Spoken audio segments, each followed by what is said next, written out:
색깔론, 역색깔론. 송민순 전 외교부 장관 회고록의 파문이 점차 거세지고 있습니다. 송민순 전 외교부 장관의 어떤 문건 공개에 대해서 오늘 오후 더불어민주당의 김경수 대변인이 반박을 하는 내용을 또 내놨습니다. 진실게임 양상으로 들어가고 있는데 오늘 오후 저녁에 있을 TV토론에서도 아마 이 문제가 본격적으로 불거질 것 같습니다. 송민순 전 외교부 장관 회고록 얘기 한번 해보도록 하겠습니다. 네. 자, 일단요. 요 얘기는 저희가 어제 많이 보셨겠지만 일단 한번 정리를 하고 가는 차원에서 말씀을 드릴게요. 송민순 전 외교부 장관이 공개한 내용입니다. 북에서 보내온 전통문이라는 거죠. 인권 결의안에 찬성하는 것은 북남 선언에 대한 공공연합 위반이다. 채택을 결의하는 경우 위태로운 사태를 초래될 수 있다. 이런 문건을 보냈으니까 송민순 전 장관의 얘기는 야, 우리가 어떻게 할까요? 물어봤기 때문에 이런 답이 오지. 기권을 그냥 결정하고 통보했으면 이런 답이 왔겠냐라는 것이 송민순 장관의 얘기고요. 다음 화면 보실까요? 또 송민순 전 장관이 공개한 노무현 대통령과 대화 이후에 있었던 메모입니다. 묻지는 말았어야 했는데 문 실장이 물어보라고 해서 송 장관 그렇다고 사표는 내지 마세요.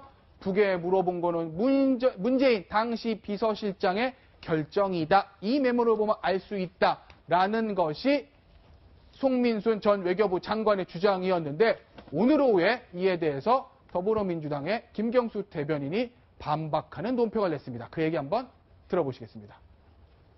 외교안보, 남북관계 관련 기록과 자료를 공개하는 것은 바람직하지 않지만 역사적 사실을 왜곡해 노무현 대통령과 참여정부의 명예를 훼손하고 있는 상황에서 이에 대한 대응을 위해 최소한의 범위에서 관련 자료와 기록을 밝히는 바이다. 문 후보는 일관된 입장을 견지해왔다. 문재인 후보에 대한 비열한 색깔론 공세를 즉각 중단하라. 네, 들으신 대로요. 김경수 문재인 후보 캠프 측 대변인이 오늘 이런 얘기를 했습니다. 관련한 자료도 공개를 했는데요. 11월 16일 노 전 대통령 그때 결정을 안 한 채 북측의 이야기를 들어보라는 것은 허위 사실이다. 왜냐하면 이 기록을 보면 오늘 공개한 기록을 보면 북인권 결의안 기권 결정을 이미 노 전 대통령, 당시 대통령이 했다는 것이 명백하게 나와 있다. 북에 물어보고 기권 결정했다는 주장이 허위임을 입증한 것이다 라고 했고요. 다시 이틀 후 18일 자료를 공개를 했는데 이 자료를 보면 북에 보낸 통지문은 우리 정부의 원칙적인 입장을 알려주기 위해서 작성된 것이다. 고로 우리는 사전에 결정도 하지 않은 채 북측의 입장을 들어보기 위해서 오락가락한 게 절대 아니다. 라는 얘기거든요. 이 부분이 오늘 밤에 또 토론에서도 상당히 난타전을 예고하고 있습니다. 예, 서영원 소장 어떻게 보셨어요? 네, 핵심 쟁점은 네. 소위 말해서 자주국 국가로서 중요한 국가적인 의사 결정을 네. 북에 물어봤느냐 안 물어봤느냐 핵심이 아니겠습니까? 예. 그래서 아마도 문재인 후보 측에서는 16일 날 노무현 전 대통령이 인권 결의안을 당시의 남북 관계가 우호적인 협력 관계였기 때문에 기권을 하는 것이 북을 자극하지 않고 이후에 남북 관계 발전에 좋다라고 해서 결정을 내렸다. 그런데 그 결정에 따라서 국정원은 대북 통지문을 작성하라고 했고 아마 대통령제 회의 기록도 남아 있을 겁니다. 그런데 외교부, 유엔을 담당하고 있는 유엔 한국 대표부를 담당하고 있는 외교부 측에서만 송민수 장관이 북한도 유엔 분위기가 이래서 우리가 찬성안을 던지는 걸 양해할 것이다라고 한다고 얘기를 자꾸 하니 아마도 그 회의에 참석했던 분들이 송민순 장관을 설득하기 위해서 확인을 해봐라라는 과정에서 그것이 휴민트이든 아니면 국정원의 라인이든 간에 확인해본 결과 국정원 결과가 아까 나온 대로 북에서 펄쩍 뛰니까 노무현 대통령이 송민순 장관한테 당신 얘기가 틀려서 당신은 사표내 받을 수 있지만 그럼에도 불구하고 없던 일로 하고 이 문제는 기권으로 가자라고 한 것이 이 사건의 전체적인 전말이라는 것이 문재인 후보 측의 주장인 것 같습니다. 자, 일단요. 한우석 전 국장 제가 질문을 하겠는데 일단 송민순 전 장관이랑 문재인 후보 측 얘기랑 완전히 얘기가 다릅니다. 그렇죠. 나름대로 문건들, 나름대로 객관적 자료들도 가지고 있어요. 이 사건 앞으로 진실게임 양성을 흐를까요? 어떻게 흐를 거로 보세요? 김경수 대변인이 왜 오늘 저런 브리핑을 했는지를 한번 따져봐야 될 것 같아요. 그러니까 더 이상 부품 공작이다, 색깔론이다라고 이렇게 치부하고 넘어가기에는 너무 그 상황이 악화되고 있다 이런 네. 판단들을 한 것 같아요. 그러니까 뭐냐면 송민순 전 장관이 공개한 문건은 당시에 청와대 그 마크가 찍혀 있는 네. 문서거든요. 거기에 내용을 보면 그냥 통보한 정도에 대한 답변이라고 얘기하기 굉장히 석연치 않은 대목들이 너무 많아요. 그러니까 그냥 기권했다면 절대 그런 답이 안 나오는 거죠. 그러니까 네. 찬성한 다음에 남북관계 위태로운 사태가 벌어질 수 있다. 이렇게 이제 얘기를 한 거란 말이에요. 그러니까 네. 이걸 어쨌든 끊어줘야 된다. 더구나 오늘 TV 토론이 있기 때문에 예. 아마 소위 반문재인 진영에서는 파상 공세가 예상되는 거 아니겠습니까? 네. 이걸 끊어줘야 되겠는데 뭔가 자료를 공개해야 되는 상황에서 네. 당시에 그 박선원 비서관의 기록을 이제 공개를 한 거죠. 근데 과연 이것으로 해소가 될 수 있나? 저는 그 좀 역부족이 아닌가라는 생각이 들어요. 왜 그러냐면 네. 송민순 장관이 공개한 문건은 사실상 청와대 공식 문서라고 추정이 되는 문건이에요. 네. 근데 박선원 그 비서관이 공개한 내용은 수기로 돼 있지만 본인은 현재 사인이고 예. 그것의 진위 여부를 가리기가 굉장히 어렵다는 것이죠. 그러니까 이것에 대해서 확실한 어떤 진위를 가리기 위해서는 국정원에 남아있는 대북 전통문이나 네. 당시에 국정원이나 외교부에 남아있는 회의록들이 있을 거예요. 예. 이것을 공개해서 예. 무엇이 진실인지를 따져야 되는 문제 아니겠나 이런 생각이 드네요. 서영호 소장 발로 네, 있을 것 같아요. 일단 제가 볼 때는 그 송민순 장관이 꺼낸 청와대 측 자료로 하는 저 통지문이 예. 예. 회의 결과 노무현 전 대통령이 보내라고 했던 통지문에 대한 답변이 아닌 가능성이 많다. 그거 네. 별개로 아마도 김만복 그 당시 국정원장이 자기의 국정원 라인을 통해서 받은 가능성이 있다라는 거 하나고 네. 또 하나는 지금 말씀하신 대로 문재인 후보는 대선에 불리하기 때문에 송민순 장관 자기의 명예를 회복하기 위해서라도 이 진위 여부가 밝혀지는 게 중요한데 이 진위 여부가 밝히는 것이 과연 판단해야 한다. 따라서 네. 제가 볼 때 이것을 전체적으로 다 공개할 것이 아니라 국회의 정보위원회라든가 이런 걸 정보위원회요. 제한적으로 소수의 사람들이 비공개적으로 확인하면 이 사실 여부 진위 공방은 양쪽 입장이 반영돼서 절충적으로 해결되지 않을까 하는 생각이 듭니다. 예. 일단 저희가 관심 있는 부분은요. 진실 게임도 진실 게임이지만 뭐 언젠가는 밝혀지겠죠. 과연 이것이 얼마 남지 않은 대선에 어떤 영향을 끼칠까 이 부분인데요. 터닝 포인트가 혹시 될 수 있을까? 이 송민순 전 장관 사태를 어떤 식으로 각 캠프들이 바라보고 있는가 저희가 정리를 한번 해봤습니다. 문재인 후보 측입니다. 색깔론을 얘기를 하는 거죠. 야당까지 색깔론에 가세야 한다. 특히 안철수 후보를 정조준하고 있습니다. 핵벽 정책 계승한 다음에 그런 사람이 색깔론에 가세를 해? 이렇게 얘기를 하고 있고요. 안철수 후보 같은 경우에는 색깔론을 언급하는 것 자체가 네. 역색깔론 아니냐고 강하게 또 반박을 하고 있죠. 이 문제는 정직성의 문제다. 의혹이 생겼을 때 그 의혹을 일말의 어떤 다른 의심 없이 풀어주는 것이 문제인데 그 방법론에 있어서 정직성에 대한 어떤 의구심을 갖게 하는 거 아니냐. 안보, 선거에 이용해서는 안 된다라는 이야기를 하고 있죠. 그리고 우파 진영에서는 대북관 그리고 거짓말 이 부분에 대해서 맹공격하고 있습니다. 거짓말하고 북한 주적이라 말하는 분 아니냐. 색깔론 다시 끄집어내고 있고요.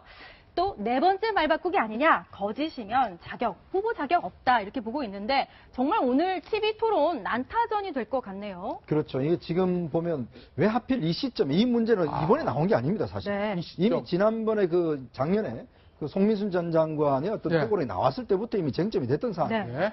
자, 그러면 그때 당시에 그렇게 쟁점이 됐을 때 왜 그때 당시에 김경수 지금 대변인 있는 사람들이 왜 이 내용을 공개하지 못하고 예. 이제 와서 그래요? 공개하는가라는 의문이가 또 하나가 있고 또 하나는 문재인 그 후보가 이 문제가 나왔을 때 말을 계속 바꿔왔어요. 처음에는 잘 모르겠다고 그랬습니다. 네. 그 다음에는 이제 회의 내용 자체에 대해서 그냥 국정원을 시켜서 좀 이야기를 알아보라고 했다라고 이야기를 네. 했어요. 그러니까 왜냐하면 이 말 자체가 계속 다른 겁니다, 지금. 네. 이날의 회의는요, 굉장히 중요한 회의였어요. 당시에 이제 제가 신문 스크랩들을 살펴보니까 이때가 사실은 11월 16일 날이 북한 총리가 한국에 온 날입니다. 그러니까 네. 인권 결의안과 관련해서 우리 정부의 입장에 대해서 기자들도 굉장히 관심을 많았었어요. 그렇죠. 근데 네. 그 회의가 끝나고 나서 뭐라고 신문 제목에 나왔냐면 라쇼몽이라는 그런 제목을 단 데도 있어요. 라쇼몽. 그게 뭐냐면 서로 하나의 사태를 놓고 서로 다 다른 식의 지금 접근하는 거예요. 예. 그러니까 그러다 보니까 서로 바라보는 관점이 다 다른 거예요. 네. 그러니까 지금 이 사태도 보면 같은 회의를 했는데 지금 각각의 지금 생각하는 것은 다 다르게 지금 결정하고 있어요. 네. 그러니까 그렇다면 이 진실이 뭔가에 대해서는 지금까지도 상당히 헷갈리는 국면이거든요. 네. 그러니까 그렇기 때문에 제가 볼 때는 뭔가 자신과 관련한 뚜렷한 증거를 내놔야 되는데 예. 지금 이제 김경수 대변인이 내놓은 것도 보면 이것도 김경수 대변인 측에 지금 다르지 않습니까? 네. 그러니까 그렇기 때문에 어떤 면에서 보면 설득력이 좀 떨어진다고 할 수가 있죠. 자, 제가 허무명 의원께 한번 이런 질문을 해보겠습니다. 이 야당 쪽에, 그러니까 이 3당 쪽에서 문재인 후보에 대한 거센 공격이 있는데 조금 공격의 포인트가 다른 것 같아요. 안철수 후보는 야, 북에 물어본 게 잘못이다. 왜 그때 기권이냐. 이런 얘기는 전혀 하지 않습니다. 후보의 정직성, 말 바꾸기에 포인트를 맞추고 있고요. 그런데 홍준표 후보는 대북간 얘기를 조금 꺼내고 있죠. 북을 주적이라 말하지 않는다. 어찌 그렇게 북에 물어보고 할 수 있냐는 얘기를 이 보수 후보들 중에서 꺼내고 있고, 안철수 후보는 그런 얘기 전혀 꺼내지 않고 오직 후보의 정직성이나 말 바꾸기 쪽에 포인트를 맞추고 있는 것은 혹시 그 후보들의 대선 전략과 득표 전략과도 관계가 있는 것 아닐까 하는 생각이 드는데요. 오늘 이제 3차 TV 토론이 열리는데 감히 저는 문재인 캠프에 조언을 드린다면 네. 지금 유권자들의 관심은 뭐 며칠 날 대북에 뭐 북한을 물어보고 무슨 이런 세세한 것들도 물론 진실게임에서 밝혀져야겠지만 예. 그것보다는 지금 2007년 상황과 10년 뒤인 오늘날의 상황이 너무도 다르다. 네. 지금 뭐 아시다시피 이번 주도 굉장히 그 고비가 될 한 주 같은데요. 25일 날 이제 인민군 창건일 맞이해서 북한이 6차 핵실험을 과연 할 거냐. 우리는 지금 대선에 다 몰두해 있지만 한반도를 둘러싼 국제 정세는 정말 하루하루가 그렇죠. 긴박한 상황입니다. 예. 오늘도 뉴스에 주한미군 가족들이 지금 6개월 뒤에 6월 달에 그 피난 훈련을 지금 한다 이런 예. 얘기까지 나오고 있는데 지금 미국이나 중국 그 양국이 무슨 빅딜을 하고 있다. 또 네. 북한은 지금 그 벌써 그 38로스 풍계리에서 벌써 핵실험 징후가 보이고 있다. 이런 것도 결국 우리의 생명과 목숨을 지켜줄 지도자가 누구냐에 대한 관심이 높아질 수밖에 없거든요. 그런 과정에서 이 송민순 회고록을 둘러싼 문재인 캠프의 반응이 네. 정말 이 북한이나 안보 문제에서 긴장감과 위기감을 갖고 있느냐. 네. 지금 우리가 궁금한 거는 당시에 문재인 비서실장으로서 그 회의에 참석했고 그 과정 속에서 이렇게 뭐 주도적이다 아니다라고 자꾸 말꼬리식으로 이제 저 문재인 네. 캠프에서 얘기하는데 그게 아니고 지금의 상황에 대한 문재인 후보의 안보관이 뭐냐? 네. 그럼 옛날에 2007년에 그랬듯이 어떤 우리가 정말 결정적 순간에 뭔가를 결정해야 될 때 네. 북한 눈치를 볼 수도 있는 거 아니냐 그렇게 물어봤다면 네. 그럼 변화된 지금 환경에서 어떤 생각이 어떻게 바뀌었고 이런 걸 듣고 싶은데 네. 자꾸 저런 식으로 날짜 이야기하고 하는 게 좀 네. 많이 안타깝습니다. 네. 지금 허 의원께서 엄중한 한반도 상황 펼쳐지고 있는데 정말 정작 중요한 그런 부분보다는 안보와 색깔론의 이 난타전이 계속되는 것에 대한 안타까움을 표명해 주셨는데요. 그런데 말입니다. 이런 어떤 모양새를 예견이라도 한 듯한 의미심장한 발언을 한 후보가 있었습니다. 그 후보의 말 한번 들어보고 이야기 이어가겠습니다. 그렇습니다. 아마 따라가 본 기자들은 알 것 아니에요? 그거 어느 여론조사 기관처럼 7%짜리가 그런 광적인 지지가 나옵니까? 현장에 본 기자들은 다 알 거 아니에요. 어떻게 그게 현장에 가보니까 그런 광적인 지지가 나옵니까? 그게 7%짜리입니까? 선거 초반까지만 해도 좌우의 대결, 뭐 지역 감정 이런 거 과거의 프레임이 다 없어지고 새로운 어떤 전개가 된다고 했는데 지금 홍준표 후보의 이야기처럼 좌우 프레임, 좌파와 우파의 대결 이런 프레임이 다시 펼쳐지는 것 같은 느낌도 들거든요. 이재명 사장은 어떻게 보십니까? 네, 저도 같은 생각을 보고 있습니다. 지금 사실 송민순 문건 파동이 어떻게 보면 이제 문재인 후보의 안보관을 다시 이제 그 직격하면서 네. 안철수 후보에게 다시 유리해지는 거 아니냐 생각할 수 있지만 정반대로 오히려 홍준표 후보도 유리해지는 국면을 가고 있다. 왜냐하면 결국은 다시 이번 대선이 보역 갈등으로 보수와 진보의 갈등으로 다 진보의 대결로 네. 프레임이 짜지면서 오히려 홍준표 후보 쪽으로 굉장히 유리한 국면이 될 수도 있다. 이런 판단이 들고요. 아까 전에 뭐 질문하신 게 있었지만 결국 네. 그렇기 때문에 안철수 후보는 자꾸 안보관이 문제, 도덕성 문제로 가고 있는 거는, 도덕성 문제로 가고 있는 거는 결국 이것이 안보관 문제로 가는 순간에는 결국 자기 표가 빠져나가는 거죠. 하지만 이것이 누가 옳으냐 그르냐를 떠나서 과연 후보가 정직하지 않는 문제로 가야만 안철수 후보는 어쨌든 표를 묶을 수 있는 거고 반면에 이제 홍준표 후보나 그다음 유승민 후보 같은 경우는 이걸 점점점 보역 갈등으로 가져갈 수밖에 없는 그런 상황이 아닌가 생각이 듭니다. 네. 자, 그러면 여기에 대해서 뭐 서영호 소장 반론할 거 혹시 있으실 것 같은데. 뭐 대선은 상대적인 것이기 때문에 문재인 후보나 민주당 측에서 아무리 이 긴장 완화에 대한 사드 배치에 대한 현실적 문제를 이슈를 가져가고 싶어도 아마도 다른 후보들이 이 문제에 대해서 공방하기 때문에 쉽지는 않을 것 같다는 생각이 들고요. 다만 송민순 장관의 문제 핵심은 빙하는 움직인다 아니겠습니까? 그래서 남북의 긴장들을 대화와 협력과 외교적 방법을 통해서 충분히 해결해 나갈 수 있다는 얘기 주 내용이기 때문에 아마도 그런 관점에서 한반도의 북핵 문제에 대한 현실적 해법에 대한 각 후보들의 입장들을 모아나가는 그런 대선 토론이 되는 게 국익을 위해서도 국민을 위해서 도움이 되는 거 아닌가 생각이 듭니다. 근데 저는 이번 선거에서 여러 가지 이제 기존 5년 전의 선거와 또 다른 결들이 많지만 저는 뭐 보수다 진보다라는 어떤 그 명명된 사전적 의미도 사실 우리하고는 안 맞다. 미국에서조차도 민주공화당이 안보 면에서는 굉장히 일치하는 단합된 걸 보여주거든요. 그러니까 우리나라에서 보수 진보다 뭐 성장이 먼저냐 분배가 먼저냐 이런 논란도 이제 지나갔다.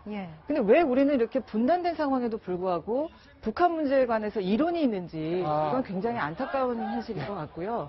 그다음에 이런 예를 들면 탄핵 정국에서 야당이 어떻게 보면 뭐 자유한국당은 정말 후보를 내지도 말았어야 될 상황까지도 몰리는 상황인데 왜 저렇게 홍준표 후보가 무슨 동남풍 얘기를 할 정도로 지금 전세가 바뀌고 있냐. 그거는 안보 면에서의 불안감, 국민들의 불안감이 존재하고 거듭 말씀드리지만 지금은 한반도의 전쟁까지도 국제사회가 우려하는 아주 엄혹한 상황이다. 이런 것들을 좀 안보 면에서만큼은 좀 여야가 없었으면 좋겠는데 안타깝습니다.